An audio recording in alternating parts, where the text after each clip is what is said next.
Vlora, edhe pse një nga destinacionet më tërheqëse turistike të vendit, duket e braktisur këtë verë.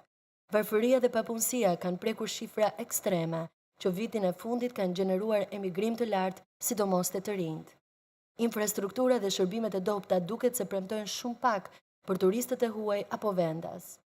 Qytetarët tregojnë se keq administrimi dhe abuzimet e përfaqësuesve politik e kanë kthyer Vlorën në një qytet të shkret. Pa parë është, s'mund të thuash që jemi mirë, se përderisa është shtuar lista detyrimisht që njerëzit s'ka.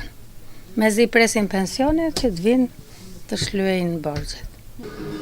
Nuk ka asgjë të tërheq turizmin. Qa do bëjnë, do ikin kërkojnë në moshë diku tjetër, ose do ikin të ecin para për fëmijët e tyre. Është shumë e vështirë.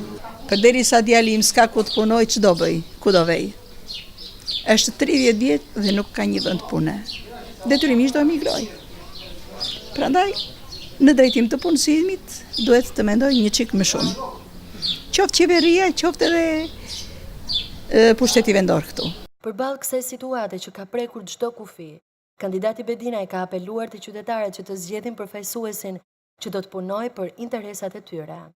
Ta marrin vetë situatën në Vlorë dhe ta bëjmë ne, dhe të jeni të sigurt që dim ta bëjmë më mirë se ata. Që vetëm një zgjidhje që ky qytet të bëhet është fuqia dhe pushteti të kthehet qytetarëve, atyre që jetojnë në Vlorë, atyre që punojnë në Vlorë dhe atyre që e duan Vlorën. Të bëhemi bashkë sepse Vlora sot ka nevojë për punë. Bedinaj ka theksuar që në këto zgjedhje qytetarët duhet të lënë mënjan politikan dhe të mendojnë për administratorin e tyre që do të punojë bashkë me ta për këtë qytet. Që të bëhet Vlora, në radhë të parë ne duhet të fillojmë të mendojmë për Vlorën dhe për asgjë tjetër. Duhet të fillojmë të harrojmë atë që na pengon më shumë. Dhe ajo që na ka penguar më shumë është politika. Vlora ka nevojë sot për këtë gjë. Ka nevojë për të zhveshur nga politika dhe për të futur punës. Nuk mund të ketë politik në një qytet kaq të varfër. Nuk mund të ketë politik në një qytet kaq të shkatëruar si këtë vit.